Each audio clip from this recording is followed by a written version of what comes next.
Well, hello, hello, hello. Welcome to the podcast. Today I have another treat with me. I have Terry, who is an author and a speaker, and I have a lot of questions for him. Terry, please tell the people about yourself.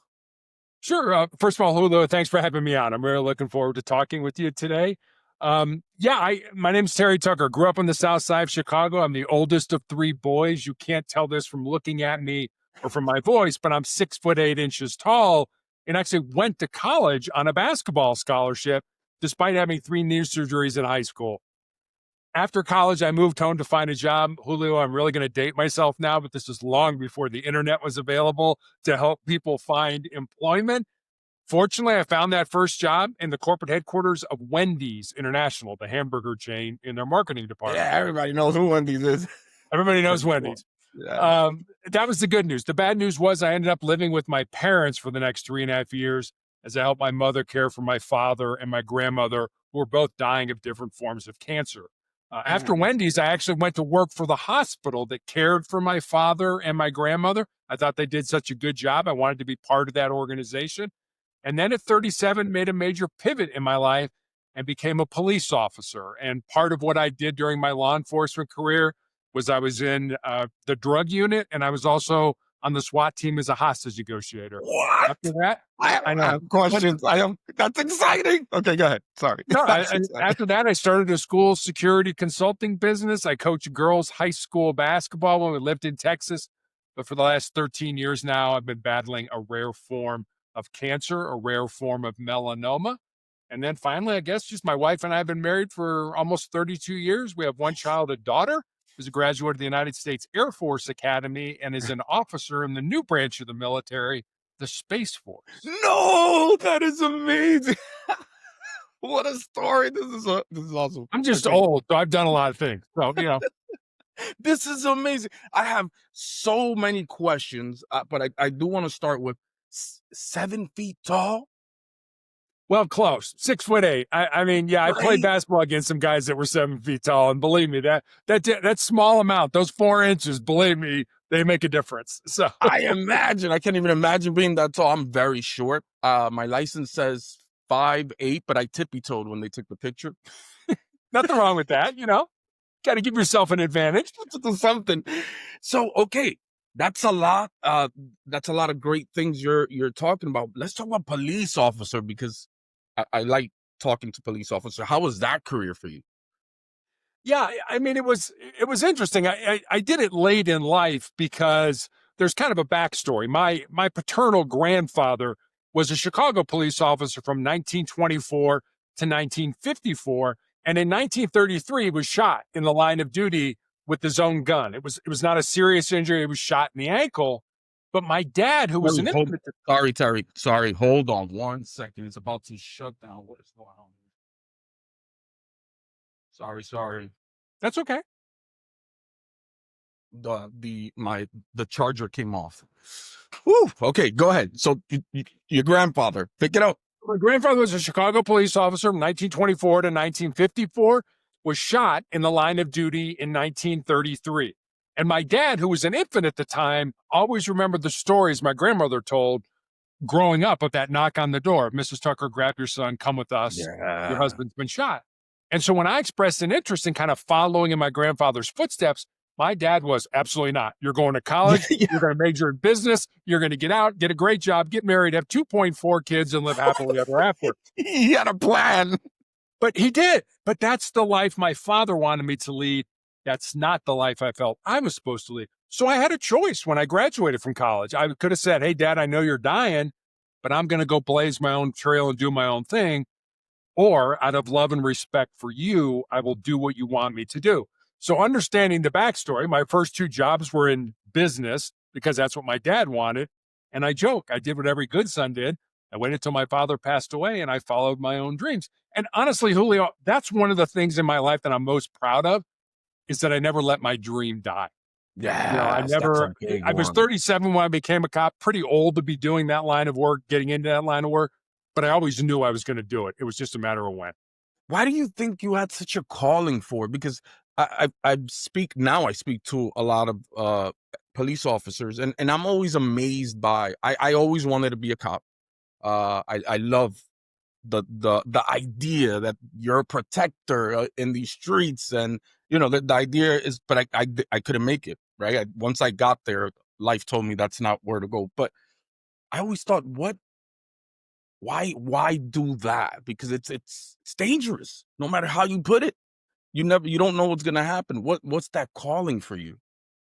I think it was really a service component. I think it was something that our Oh, parents modeled for us. I've got two brothers. I'm 6'8", as I mentioned, played yeah. basketball in college. I've got a brother who's 6'7", who pitched for the University of Notre Dame. Another brother who's 6'6", who was drafted by the Cleveland Cavaliers in the National Basketball I'm joining Association. your family. Yeah, Listen, and my listen. dad was 6'5".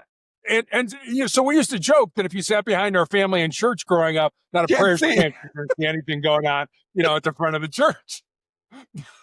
But it was Get out that of the way. but it was that service component. I mean, our lives revolved around sports, and my parents were always there to support us. And both of my brothers are in education, high school education. And if you ask me what I did with my life, I would tell you I was a police officer. So really, all Yeah, three of us were in service-oriented occupations. And I think that just comes from our parents and it the really did. model that they displayed on helping other people. That's amazing. It's amazing that you answered the call, like you said, at such a. I didn't know that the age was like that. It is late to get in that game, but now that you're saying it, does make sense. So the fact that you follow that calling is actually really really cool. So how about talking about your taking care of that family? Now I can see why you went in and made sure you take care of them. They took care of you. Can you talk about that? Because there's a lot of people that go through that, the caregiving situation. Yeah, I mean, I certainly never expected when I graduated from college that, my life was really going to be put on hold for 3.5 years while my father and my grandmother died. And as bad as I felt it was for me, it was so much more worse for my mother because literally in bedrooms side by side of each other, her mother was dying of cancer and her Oh husband was wow. dying of cancer. And she never complained. She never griped. It was always what needs to be done. That's what we're going to do, and we're going to get it done. And I think it was great that the family came together, and coalesced around that. These people need us now. And I'll give you a story, Julio, that I still to this day it bothers me, but I understand it. I was drying what little hair my father had left after his chemotherapy, and I remember he stuck out his hand like he wanted to shake my hand, and I was like, "What are you doing?" And I'm like, "Okay, I'll shake your hand." I shook his hand, and in the palm of his hand was $100 bill, Oh. and I said, "What is this?" And he's like, "Well, that's for all you do." I said, "Dad, I have my own job. I'm working at I'm in the marketing department at Wendy's. I have my own job. I don't need your money." And I said, "And you're making me feel like a prostitute." I did. That's exactly what I said to him. And I put the $100 bill back in his pajama pocket. I said, "Don't ever do that to me again. You and mom did so much for my brothers Yes. and I growing up. This isn't payback, but this is what we are supposed to do. And if it takes 30 years, I'll be here for 30 years for you. You don't have to worry about me abandoning you." That is amazing. It's actually amazing that look, even going through that, he felt he had to pace. It shows you the scruples and Yeah. what you're talking about, how you're raised, like doing that right thing. And it's very. I'm telling you, it's very commendable when people put their lives on hold like that for their parents. It's something that you would think should always be done, but it's easier to say what should be done than sitting there, like you said. You put everything on hold.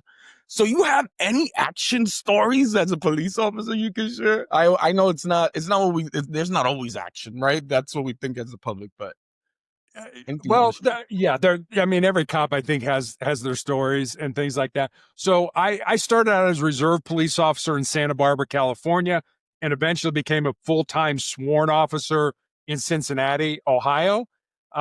I'll give you one story, and I think about this today. I still think about this kid.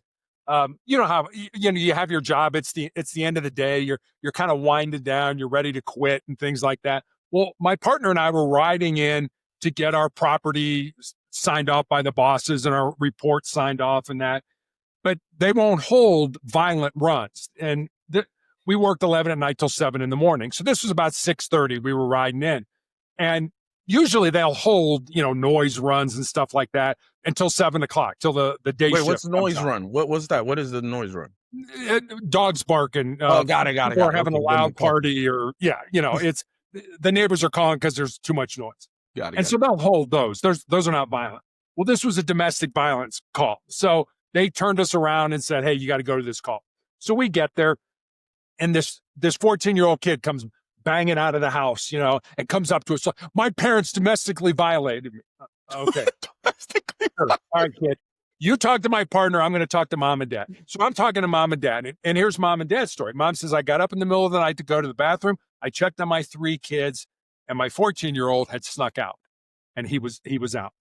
She said, he's done this before, so I didn't call the police. I didn't do anything. I went back to bed, got up this morning to get the kids ready for school, and he's back in his bed.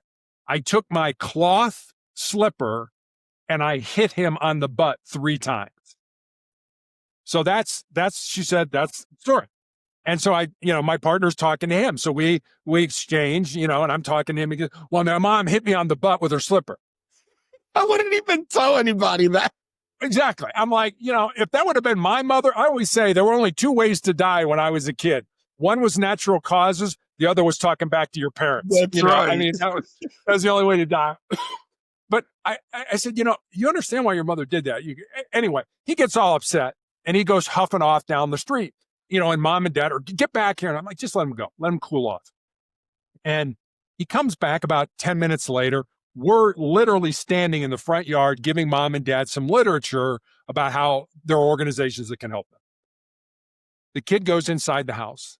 His brother comes out, sits down on the front step. The 14-year-old who initially made the call comes out on the front porch holding an AK-47. What? And I'm the first to see it. So out of the corner of my eye, I see it. I look, I yell gun. We throw the parents down on the ground, pull out our guns. There's nowhere to go. We're in the middle of the yard. And an AK-47 will slice right through our bulletproof vest. So we're pointing the guns at him like, drop the gun. And he did. And he ended up dropping it and everything worked out. But Julio, we went to court on this kid. And I mean, a good kid. I mean, a good athlete. He was a quarterback on the, middle school football team. He had good grades. I mean, he was setting himself up in life to make things happen. But we said to him, it's like, do you understand how close you came to dying that night? I mean, we could have lit you up right there. You walked out with that AK. You would have been justified. Yeah. And I think about him now. That was 20 years ago. I mean, he's probably in his late 30s now, and so you guys probably actually saved him, because if he did that there in front of 2 police officers, who imagine what he could have done in one of those episodes. Why do you think, because you dealt with the population a lot and some, I'm pretty sure, I wouldn't say weird, but things that make you think like, wow, this is humanity. What do you think is the root cause of these things? I know you can't, but just your opinion. I think a couple of things, to be honest with you. I think whether it's, white communities, brown communities, black communities, whatever, the degradation, the breakdown of the family has really, when we were in Cincinnati, we had a curfew. There were curfew laws. And so if you were under a certain age, if you were basically a juvenile and you were out, in the middle of the night, we could arrest you and take you home. And I remember one night, it was October, it was a Wednesday night, so it's during school and things like that. We grab up this 13-year-old kid at 3:00 in the morning. It's like, what are you doing? You got school tomorrow. You should be out. So we take him home. And what we realize is his dad's in jail. Oh. His mom, and I don't mean to be guttural about this, but his mom's a crackhead. His mom's on dope, doesn't live with the family. He's being raised by a 75-year-old grandmother. And grandma goes to bed at 8:00. So after 8:00, it's free time for him. He can do whatever he wants. Nobody to watch him. Nobody to watch him. No good male role models. So I think the breakdown of the family is one of the big things. I think the other thing that kept people in line was their faith. The churches in the communities and things like that. So faith and family were 2 things that kept us on the straight and narrow. They kept me on the straight and narrow. I mean, they probably kept you on the straight and narrow as well, And if you don't have those, you just look at some of these kids and it's like, they don't stand a chance. I mean, Yeah. the real world will just eat them up and spit them out.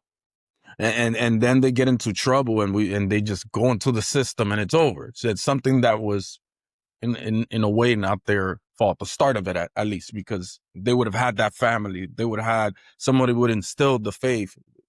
It would have been very different. So now you're an author and speaker. Well, tell me about that. Because that's Yeah, I never expected to be an author. No, absolutely never expected to write a book. There's sort of an old joke that says when we talk to God, it's called prayer. When God talks to us, it's called schizophrenia. So God's hey, write a book. but I think what God has done, and I've seen this in my life, is put enough people in my path that start to make the same suggestion over and over and over again. And that's what happened with the book. And the book is called Sustainable Excellence: 10 Principles to Leading Your Uncommon and Extraordinary Life. And it's really a book born out of two conversations I had. One was with a former player that I had coached in high school. I mentioned I coached girls' high school basketball, who'd moved to the area in Colorado where my wife and I live with her fiance. And the four of us had dinner one night. And I remember saying to her after dinner that I was excited that she was living close now and I could watch her find and live her purpose. Hmm. And Julio, she got real quiet for a while. And then she looked at me and she said, "Well, Coach, what do you think my purpose is?" I said, "I have absolutely no idea what your purpose is, but that's what your life should be about. Yes. Finding the reason you were put on the face of this earth, and there is a reason, using your unique gifts and talents and living that reason." So that was one conversation. And then I had a young man reach out to me on social media from college. And he said, "What do you think are the most important things I should learn, not to just be successful in my job or in business, but to be successful in life?" And Julio, I didn't want to give him get up early, work hard, help others. You're like, yeah. I didn't want to give him the cliches. So I Yeah. spent some time thinking about it and was taking notes and kind of had these 10 thoughts, these 10 ideas, these 10 principles. And so I sent them to him. And then I stepped back and I was like, well, I got a life story that fits underneath that principle, or I know somebody whose life emulates this principle. So unfortunately, during the COVID pandemic, I had my left leg amputated because of my cancer. And during those 5 months that I was healing, I sat down at the computer every day and I built stories, and they're real stories about real people underneath each of the principles. And that's how sustainable excellence came to be. Wait, you you're like a strong dude. Wait a minute. So you said as we had that was a great conversation, and I would like to touch on those things, but your foot was they what? It's just the way you said it. You just like it's not like it's not. It wasn't part of. It wasn't a big part of the. You just kept going. Well, yeah. I mean, I've had this rare form, this terminal form. I was told in Oh, stop. 2012 I'd be dead in 2 years. Well, obviously I'm not dead. It's almost 13 years now, but I did. I had my foot amputated in 2018. I had my leg amputated above the knee in 2020 in the middle of the COVID pandemic, all as a result of the cancer that I had that began in 2012. So this is happening to you. It's this humans are amazing. So this is happening to you. But you're still working on trying to empower others and help others. Like what why? I know you're not supposed to but what do you think it is that I know your parents, but I don't know, there has to be more because that's what you're going through is huge. It's a life altering, things change. But when you were talking about this right now, it was more important to you to show that finding that you had than think about what you're going through or stop and talk about that. How can you? What is it that drives you to help more than anything? Yeah, I think you need to find meaning in your misery. I think whatever happens to us in life, Whoa, good, I bad, like that. indifferent, you need to find meaning in it. I don't think anything's arbitrary. They just happen to happen. There's a lesson we're supposed to learn in this. And I really feel at this point in my life, because there are so many times I should have died. I mean, I ended up in the intensive care unit at one point with a reaction to a medication that gave me a body temperature of 108 degrees. That's usually not compatible with being alive. No, And at all. somehow I survived that. I had my leg amputated. I also found out I had tumors in my lungs. Still have tumors in my lungs that I'm treated for. What? And so when you can't do what you're good at, I mean, I'd done so many physical things in my life. I was a college athlete. I was on the SWAT team. I was a law enforcement. And now I'm in a wheelchair and I don't have a left leg. And I think when you can't do what you're good at, you do what's important. And in all honesty, Julio, I think my purpose now in life is for God. I have a very strong faith in God, is for God to use my illness, my malignancy, to show people his love, his mercy, his goodness, Oh his compassion, my and God. his care. And that's what I'm supposed to do. When I die, where I die, how I die, way above my pay grade. Don't spend any time worrying I about said the the dying. same thing. Spend more time worrying about the living. You have an amazing you have an amazing attitude. I love your jokes, the way they just go into the conversation. So do you ever feel it's unfair that all that, because a lot, right, in self-development, you're in the self-development field, that's one of the things people get, in my opinion, people get stuck on for a long time, like that. When things do happen, they're really happening that are bad to them, but you got to keep going, right? That's kind of what you're doing. How do you ever feel that all these health issues and what's going on with you with the cancer is like unfair, and if so, how do you get out of that every morning? No, I don't. I mean, Mm. why shouldn't I get cancer? What makes me any different than my neighbor or you or anybody who's listening to us? Why? What makes me special? I shouldn't get it because what? I went to college because I got a master's degree. I mean, you got a doctorate. I mean, what makes us Got say it. you can't have it? So I mean, I certainly asked why I got it. I mean, I've had all 88 genes tested that doctors know of or suspect every form of cancer that cause every form of cancer. And I have absolutely no mutations in any of my genes that would predispose me to any form of cancer, No way. which means, well, why did I get this incredibly rare form of cancer? Nobody's ever been able to answer that. And I don't spend a lot of time worrying about the why. I just know that I have it. So why shouldn't I get it? And I'll tell you two things I've learned, Julio, through this. Number one, I don't think you really know yourself in your life until you've been tested by some Mm. form of adversity, whatever that looks like. Doesn't have to be cancer, could be your upbringing, could be, your dad was an alcoholic, whatever it ended up being. And secondly, and this is going to sound kind of weird, cancer's made me a better human being. I have to Oh ask the question, if you could live your life over again without cancer, would you do it? And honestly, Julio, I don't think I would, because no cancer made me way. that much of a better human being. Absolutely. I think I'd go through all this again to know that I was the better person on the other side of it.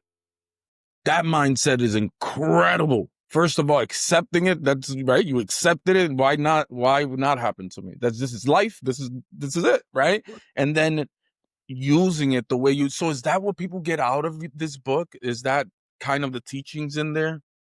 Yeah, I mean, it's things. It's not all sunshine and rainbows. I mean, one of the principles in there is something I've done a lot of times in my life, and I'm not proud of it. And the principle is this: most people think with their fears and their insecurities instead of using their minds. And Julio, I've done that in my life. I know I've done that. Wanted to start something, and you kind of pull back, and you're like, "Ooh, wait a minute. Nah. Maybe I'm not smart enough. Maybe I don't have enough information. What will people think about me if I fail?" That's thinking with our fears and our insecurities. That's not thinking with our minds. And whenever I get the opportunity to speak, especially to young people, I love talking to young people. Yeah, me too. They're amazing. They are. They're like sponges. Yes. And I always tell them, if there's something in your heart, something in your soul that you believe you're supposed to do, but it scares you, go ahead and do it. Because at the Mm, end of your life, the things you're going to regret are not going to be those things you at did. all. They're going to be those things you didn't do. And by then it's going to be too late to go back and do them. I love it. Can you talk about another I don't want you to give your whole book away, right? But can you talk about another principle? I gotta get this book. So I'll send you the PDF copy when we're done. yeah, it sounds. I definitely want to read this. So yeah, another principle. I growing up, I mentioned I was a basketball player, and when I was growing up in the '70s, the big college basketball team was UCLA, and their coach was a man by the name of John Wooden. And talk about a guy who really had a good mindset and stuff like that. And I remember listening to an interview with Coach Wooden, and I'm sitting there with a pad and paper, and pencil, and I'm like, all right, come on, coach, give me some good X's and O's, something I can use, when I'm training, when I'm working out. And the reporter asked him, what's the most important thing that you want your players to take away from their experience at UCLA and the basketball program? He said, I want my players to understand the importance of love. And I was like, love? Are you kidding me? Come on, coach. I don't want love. I want something, give me a drill. Give me something I can use. I mean, I was 13 years old. I had the emotional of a rock. Nothing. But his comment was, UCLA won 7 national championships in a row. 7 years in a row, they were the best college basketball team. But what he said is, I want my players to understand that they need to love themselves. They need to love their teammates. They need to love what they do in their lives. If they walk out of UCLA understanding that, I don't care how many championships we win. That's what I want them to understand. So the last principle in the book is love is the most important word in any language. I like that. Man, that is really good. That is, and it's the truth, right? Yeah. And it doesn't have to. I think when you mentioned as a 13-year-old boy, when you hear love, you think, but that's passion. It's passion for what TV. You do. That's not the kind of love we're talking about. I was waiting for you to tell me how to hit them hard. That's right. Come on, But love could also mean the passion, like loving what you do. Like you obviously you love doing this. You love giving information. You love teaching, so yeah, it's really good. Okay. Anything else you want to tell us from the book before we go anywhere else that you want to make sure we know? I'll give you one other principle, and it's you are the person you're looking to become. And what I mean by that is, you are the person. You are the person you're looking to become. And I got that from, I knew I wanted to be in police work. I knew I wanted to be in law enforcement, but I had all these jobs before that happened. But I still, I still in my heart, in my soul felt I was a policeman. I just wasn't there yet. So, you are, life is going to give you things that's going to prepare you for that purpose, that thing, that why, that mission you're supposed to do in life. And if you can learn those lessons, I was a much better cop because I had some life experience behind me, because I talked to people and things like that. I knew how to talk to people, and that was important. And so you are the person you're looking to become. Even though I was working in hospital administration, I was the police officer I knew I would become someday. Yeah, you were always, that was who you were. Yeah, man, that's, and we're chasing this other person when we're that's a great principle. Yeah, if you live by that, and if you do everything understanding that you are who you want to become, you start to improve that person, the one that you are. I love it. Purpose. You've mentioned purpose like, I don't know, 10 times while we're talking. That is an important word for you. There's a lot of people that struggle in finding purpose, right? They feel it's not important to identify that. That's my experience with some people. They don't think it's important to identify that. Sounds like some type of magic trick word. Can you talk about purpose, what it means to you, and how to start looking for it or finding it? Sure. So I think we talk about the word purpose in the singular, like it's one thing that we're supposed to do. And I can't talk to anybody else, but I can talk about myself. I feel that word for me is plural. It's been purposes. When I was younger, I felt my purpose was to be an athlete. That's really what I felt. I ate, drank, and slept basketball. I loved it. I couldn't get enough of it. And then, like I said, 37, I become a police officer. That was my purpose. I knew my purpose was not to be at Wendy's in marketing or in hospital administration. I knew it was to be in law enforcement. And now, in all honesty, as I'm probably coming towards the end of my life, I think my purpose has shifted again to put as much goodness, positivity, motivation, love back into the world as we possibly can. And so I don't think there's necessarily just one thing. but I do think there is something that we're all supposed to do. And if you don't believe me, believe Viktor Frankl, who wrote Man's Search for Meaning and who was a Holocaust survivor during World War II, was in the Auschwitz concentration camp. And he talks about how people should not live their life in the abstract, that every one of us has a reason, a purpose, a mission that we're supposed to do in life. And so many people never even contemplate what that is. And I think small minds and weak people kill big dreams. And very few people ever think or contemplate what it means to be great at something purposeful in their life. There's a reason you're here. If you figure that out and you live it, at the end of your life, there's a whole lot more peace in your heart when you die. Yeah, much less regret. I love it. So how do we start how do we start looking for it, or knowing or identifying it? Or Yeah, that's a great question. And I'll tell you a story. I heard this man by the name of Jeff Wetzler, who's on a podcast, and he talked about how we look at our lives. And Julio, I don't know if you've done this, but I know I've done this in my life. You know, we put these arbitrary mileposts out there, but we say, by the time I'm 28, I want to be making $100,000. Yeah. You know, and by the time I'm 34, I want to be married and have 2 kids. And if we reach those mileposts and we're not where we think we are, we somehow look at our lives as being a failure. So how do you find your purpose in life? Wetzler talks about it like this. He said, look at your life in terms of decades. So he says, in your 20s, do everything that interests you. Do anything. If it even remotely is something you want to do it. Make mistakes, screw up, do all kinds, learn those lessons in your 20s. And then he says, in your 30s, find those 2 or 3 or 4 things that are starting to speak to you and dig into them. And then he says, in your 40s, find that one thing. You're more mature. You understand how life works. You're more established. Find that one thing and make it your purpose in life. And then he says, in your 50s and your 60s and beyond, you can reap the rewards, the benefits of living your life. And I wish I would have known that when I was younger. Me too. Yes. You know, because it's like, oh, I got to this point. Oh, I'm not where I think I should be. Yeah. I just made that up. It's just a made up goal. No, do everything in your 20s that you even remotely find interesting. Go to a chamber music concert.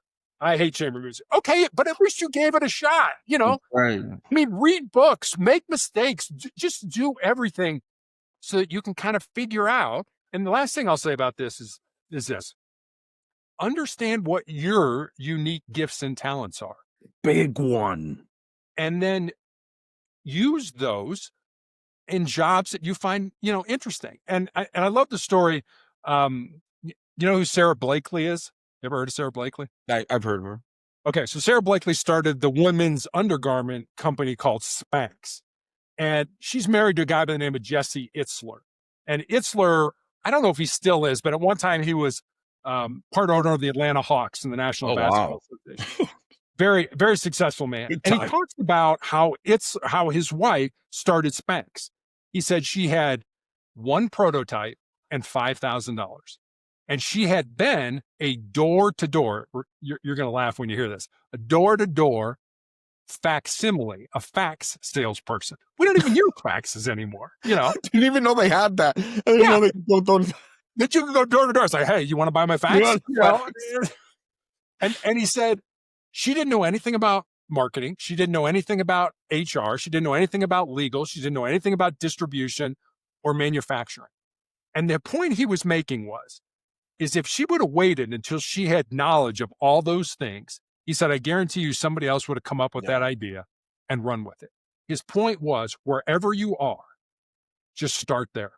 Figure it out as you go along. We all think that when we get to the top of the mountain, that's what life's about. That's when life starts. That's not when life starts. No. Life is the journey to get to the top of the mountain. I love that. So, man, so she used what she knew of the door-to-door. That was genius. Yeah. That was genius. That look at where it is now. Yeah, I've heard the story. Now that you tell me it's Spanx. Yeah. That was genius. So use what you have to find that purpose, to find what you're here to do. I love it. I love it. So SWAT. Now that I think SWAT, you look like you're from SWAT. Like, I don't know. You can see with the helmet and the. How was that time for you? Is it as exciting as it looks? Yeah. Yeah. Yeah. So like, oh man, like that is, and that it's perfect teamwork. You learn how to be a good team, right? Because that's where your strength comes in SWAT, having your guys and watching each other's back. Anything you want to tell us from those times? Because again, that takes a different type of human with a different type of mindset to go into those situations. Anything you learned from there that can help someone in their regular lives? Oh, absolutely. All kinds of things. And I remember when I first started, they gave us a formula, and I'll tell you the formula, and then I'll tell you why they gave it to us. And the formula was 7, 38, 55. And this formula has to do with how we as human beings communicate with each other. So 7% of how we communicate a message to another person are the words that we use. And think how Okay. many times you've said something or been like, ooh, I wish I would have said that differently, or I wish I would have not Yeah, said all the that at all. time. All the time. Yeah, that's only 7% of how that message comes across. Mm. 38% is the tone of voice that you use. Are you really excited and you're talking real fast, or are you Yeah, how you kind of say it. down and depressed? So your tone of voice is 38% of that message. And then 55%, so more than half of how that message comes across, is your body language and your facial expressions. And the reason they gave us that formula was because if somebody had barricaded themselves in a room with a gun, we were not in the room with them, that wouldn't have been safe, Oh, right. trying to figure that out. So we didn't have the luxury of that 55% of saying something to somebody and kind of seeing them roll their eyes like, Yeah, oh, and like seeing what got yeah, it. what an idiot. I can't believe he said that. Something like that. And so we had to get good at figuring things out, certainly based on what people were saying, but also what they weren't saying and how they were saying it. And one of the ways we would do that, and I think this is incredibly important today in society when we're just yelling and screaming at each other, is what we used to call tactical empathy. We would get rid of the word tactical, just talk about empathy. Help me to understand where you're coming from. Because Julio, a lot of times we'd get on scene, we'd have no idea why the person did what they did. At all. At Help all. me to understand. Again, the important word is understand. If you were a homicide suspect that just murdered 3 people, I would have been like, oh yeah, I I totally agree with I what you said. understand. Yeah, I totally You get it. got it wrong. It's like, but understanding leads to trust, and trust leads me to a point where I can get you out safely. And I'll end with this. The other thing we used to do is we would ask how and what questions. We would stay away from why questions because why questions sound accusatory. Well, Julio, why'd you decide to wear that shirt today? Oh, wait a minute. Oh Does Terry yes, not you like the shirt on? do. I can get to the same answer by saying, hey, Julio, what made you decide to wear that shirt today? It's different. It's a Okay, got different, it. it lands differently with you than Yep. why did you do that? Why is, oh my gosh, I'm in trouble. I mean, but it's, you do something dumb in school, and, the principal will be like, why did you do that? Oh, I'm in trouble. Yeah, immediately. So how and what questions, and you can use that in your personal life. You can use it with your family. You can use it with your colleagues at work, and the whole understanding. Help me to understand what's going on here, and then be quiet. Use silence to your advantage. People don't like silence. They'll fill that silence. You'll learn more information. I'm gonna tell you something. That- I'm a very honest person. You just taught me something because I use why a lot, but I don't mean it in. I use it in everything because I always want to know I'm neurodivergent, so I always need to know like the what, like the why. But Yeah. asking it that way, yes, it could come off like, oh man, you just taught me something. So the how and the what. Yeah, thank you. You see, I learned today. That's how I do. I love it. It never occurred to me, but like as you're telling me, yeah, you telling me, as you're giving me the examples, I feel it every time you say why. Why Yeah. did you do this? It's like I'm like, Yeah. wait, I want to tell you, wait. Stop talking to me like that. Yes, okay. I love it. So how do they get your book? Let's start there. Yeah. Sustainable excellence is available anywhere you can get your book online, Apple, iBooks, Barnes and Noble, Amazon, anywhere you can get book online, you can get Sustainable Excellence. And how about the speaking? How long have you been doing that for? Well, it's hard for me. I'm doing virtual stuff. I'm kind of confined Got to it. the area because I'm in a wheelchair and don't have a leg. My wife needs to help me, get the wheelchair in the Got car it. and Got all it. that Got stuff. it. So it's much more difficult. But all that's on my website. You can get access to see talks I've done, or if you're interested in booking me for something virtual or something that's in the So what, kind of the like general who? Colorado area. What's I the can type travel. of companies that? Is it like companies, schools? What's your market? I'm just curious. Yeah, I mean, I've talked to. We have a, a hospital here in Colorado. It's world renowned for spinal cord and head injury people, and I've talked to their group. I've talked to. I was a keynote speaker, which I thought was hilarious. The South Carolina Bankers Association decided to come to Colorado to have their annual convention, which was great because I got to That's speak at cool. it. Yeah. And I'm like, it's South Carolina. You don't have like a million resorts you can Yeah. go to that, Yeah.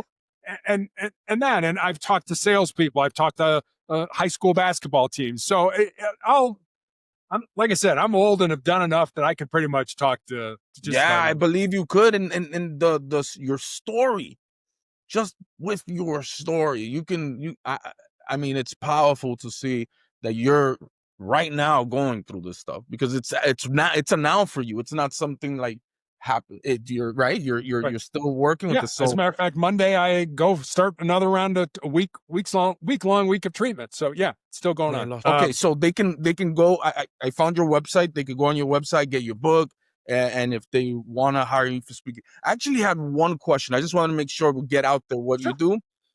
So it's obvious that you're a real spiritual person, or you have a person of faith, right? That's how you would say it. Do you? How do you? How would you discuss self development with somebody, and also understand that God has plans? And how do you go in between that?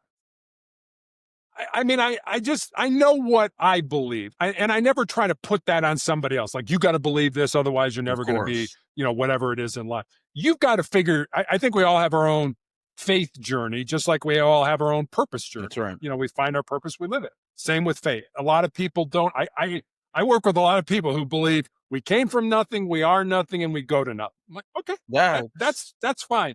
I don't try to change that. I just know what's important in my life. And I'll, like I said, a lot of times I feel it's important to walk the walk in addition to talking the of talk. course. So I'm just going to put myself out there as an example. If you think it's something to emulate, great. If you don't, that's fine too. But like I said, I've learned things along this journey. I don't want people to think that I'm this guy's got all the answers. I don't. I'm still figuring it out. But I have learned some things that I just like to offer to people and say, hey, if this works for you, use it, incorporate it in Yeah. your life. If it doesn't, maybe it's a catalyst to get you to start to think what's important in your life that can lead you to finding and living your purpose. Yeah, I'm definitely a believer for sure. And I see what you're saying. It doesn't mean anybody else has to believe in what. Yeah, that's what we need to be. Everybody needs to be back to being able to be themselves, love what they love, do what they do, and it's okay, because it really is. I believe in the higher power, and I believe the gifts that you were talking about. You mentioned find that gift, what you're good at. That's what that's what they give you to find that purpose and do the job that's given. So yeah, I love it. I love what you're doing. Thank you. I give you, I'm like proud of you. I don't know you that well besides this, but I'm Thank proud you. of you for going through what you're going through. I think you were telling me before we left, so you're going to a round of chemo now. Is that what? Yeah, I'll start. I'm on a clinical trial drug that I've been on for 4 years now. But yeah, I will be at the hospital all next week. I come home in the afternoon, sleep at home, but then go back every morning for a week. Well, And then I get some time off to heal and recover. And that's when I write and I do podcasts and things like is that. this So, like this is your first round, or you've done this oh before? God, no, this is an interesting drug. I've been on it for 4 years. It was a study drug. The study ended 2.5 years ago, but it's worked for me. Everybody else who was on it died. But Oh, the funny jeez. thing about this drug is it does nothing to the cancer. But the way cancer proliferates in your body is it secretes an enzyme or a protein that hides itself from your immune system. Mm, And all this drug does is go in and wipe out that protein or that enzyme so that my own immune system, just like if you had a cold got it. or a flu virus, your immune system would say, hey, that doesn't belong here. We need to attack it. Same thing here. Just the cancer just pops up on my immune system's radar, says, no, that's no good. So it's really my own immune system that's been keeping me stable. I still have tumors in my lungs, but they're not growing and they haven't gone anywhere for the last 4 years now. Man, Terry, I don't know. That's deep stuff, bro. That's deep stuff, like and there's people going through this, right? So what would you tell someone that is going through this? Because you don't know, you're trying, right? You don't know what's gonna happen i- at all. What, Right.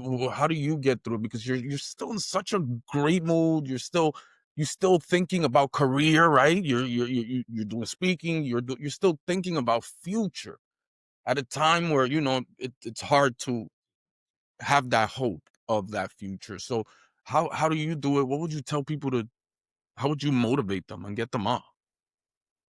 I'll tell you a story. Yes. This is a true story. Happened back in the 1950s at Johns Hopkins University here in the United States. There was a professor there, and hang with me when I start this because people are going to be like, there's a professor that was doing an experiment with rats, and he wanted to see how long the average rat could tread water before it sank and drowned. And the average rat treaded water for about 15 minutes. And then the professor put another group of rats in a tank of water and watched them.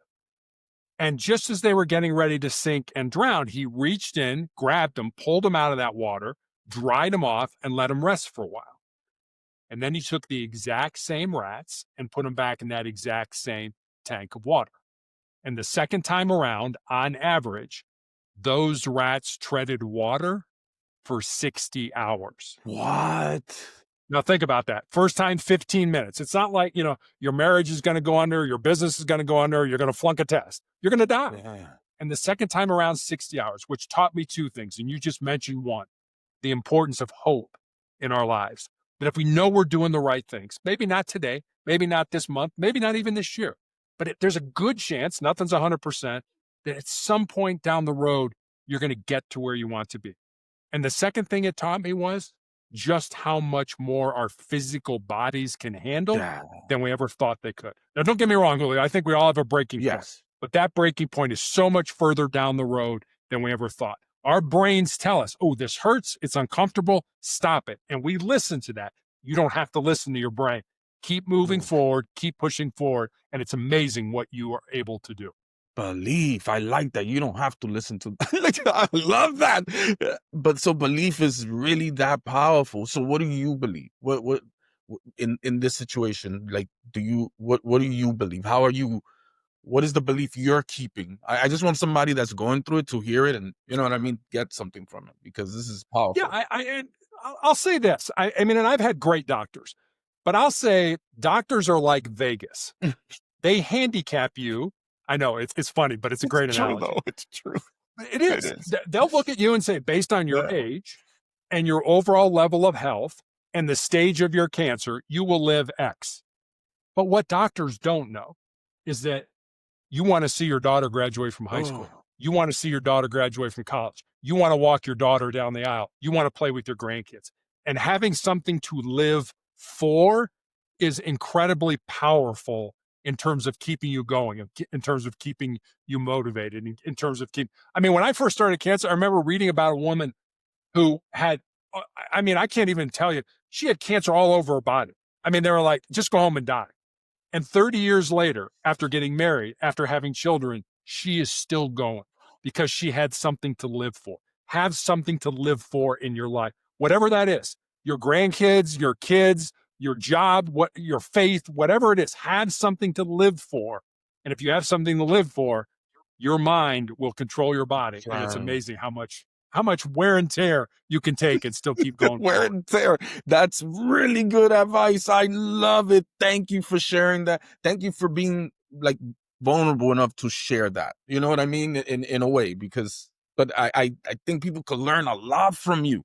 like a lot, because what you're going through is such a huge thing. And, you know, it's something that you're battling. It's a battle. It's a fight. You don't know if you're going to win, but your mindset is, I'm going to win.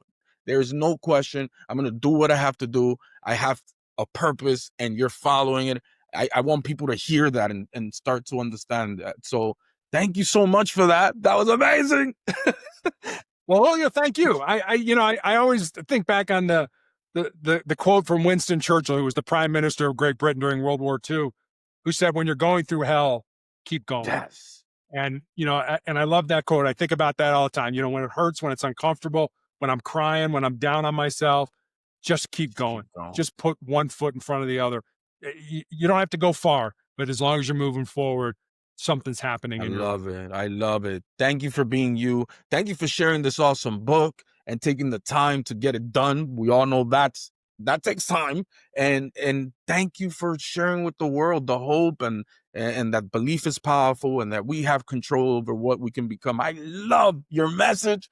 Ladies and gentlemen, hospitals, y'all need to hire this man and put him on the stage, because he will definitely make a difference in your people's lives. And everybody, please go pick up a copy of his book. I'll put the link to your website and everywhere so they can get it. Thank you for joining me, and thank you for inspiring me today. Well, Julio, thanks for having me on. I really enjoyed talking with you. Thank you so much. Take care, all right? Repeat after me.